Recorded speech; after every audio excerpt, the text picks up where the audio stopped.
Bago ang lahat mga kaibigan, naka-sale ngayong araw sa Shopee itong Under Armour Curry 2. Ang ganda ng sapatos na ito na dati ay mabibili pa ng 5,270.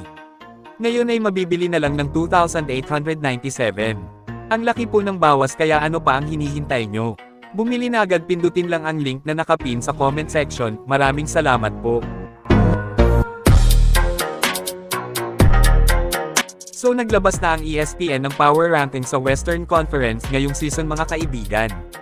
Kung saan number 1 po dito ang defending champion na Oklahoma City Thunder. Tadtad ang grupo na ito ng mga magagaling na manlalaro, yung mga core nila ay mga bata pa at puro magagaling talaga.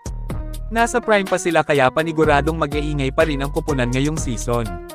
Inilagay naman nila sa listahan ng Golden State Warriors sa West mga kaibigan. Mukhang nakumbinsi din pati ang ESPN sa magiging lakas ng bagong lineup na binuo ng front office ng Dubs this season. Isa ang team nila sa kinakatakutan ng lahat. Ang pagkakaroon ngayon ng sapat na sentro sa pagdating ni Al Horford, ay mapapawaw ka na lang talaga. Mas pinalalim din ng team ang bench, kaya posibleng hindi nakakapusin ng gasolina ang kanilang tangke sa mga laban. Number 3 ang Denver Nuggets, kung saan nanatiling katakot pa rin ang samahang ito. Ilang season nang namamayagpag sa West itong grupo ni Nikola Jokic, ngayon masakit pa din sa mata ang team nila. Number 4 naman ang Los Angeles Clippers. Ang lalim din itong lineup ng Clippers ngayong season. Paniguradong papalag sila kahit anumang grupo ang kaharap. You just signed with the Clippers. Where are you at in your NBA journey? I need a ring. I need a ring. You know, I want one bad. And I feel like I got a new life of rejuvenation, for sure, a new hunger. I'm excited about the opportunity. Number 5 ang kupo ng Houston Rockets. Ang dagdag na KD sa grupo ay sure ball mainit ang team na ito this season, kasi dagdagan mo ba naman ng Durant ang grupong dati nang nag-ingay sa West at puro talented player yung mga core nila.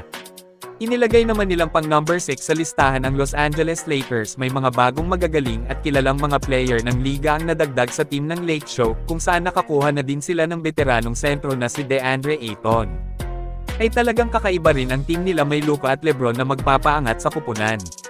Number 7 ang Memphis Grizzlies, grupo na sobrang gutom, bumawi ngayong season. Healthy Ja Morant ang mag-aangat naman sa team nila, mga bagong may pangalan na nakuha sa offseason, kagaya kay Ty Jerome, kaya talagang malalim din ang lineup ng kupunan. Number 8 naman sa listahan ng Minnesota Timberwolves mga kaibigan. Walang masyadong pangalan yung mga nakuha nila sa offseason, pero nananatiling nakapondo yung lakas ng team na ito, kaya hindi dapat na maliitin lang sila ngayong season. May Anthony Edwards sa kanila, Julius Randle at Rudy Gobert sa ilalim, kaya solid pa rin kapag healthy. Number 9 ang Dallas Mavericks. Ito yung hindi ko maintindihan sa nilatag na ranking ng ESPN, kasi kung titingnan natin ang kabuoang lineup ng Mavs, ay pang top 5 ito sa West. Sa sariling opinyon ko lang. Siguro tiningnan nila ang pagiging prone sa injury ng mga core ng Dallas. Ang injury talaga ang pipigil dito sa team nila. Number 10 sa listahan ng Sacramento Kings. Itong grupo nila ay pwedeng manggulat din, kasi sa dagdag na Dennis Schroeder sa team, sa tingin ko fit na fit siya dito sa Kings. May mahusay na pang-ilalim na si Sabonis, kaya exciting ang magiging run nila this season. Number 11 ang San Antonio Spurs. May lakas ang starting 5 lineup nila, pero talagang kulang ng lalim ang bench ng kupunan. Number 12 ang Portland Trail Blazers. Out sa buong season si Damian Lillard ayon sa report, kaya mahirap na pagkatiwalaan ang lakas nila kung patagalan. 82 games ang totoong laban, kaya hirap i-imagine kung kaya nilang mag-maintain ng lakas. Number 13 ang grupo ng Phoenix Suns. Wala ng Kevin Durant, kaya aasahang baba sa ranking ang team nila.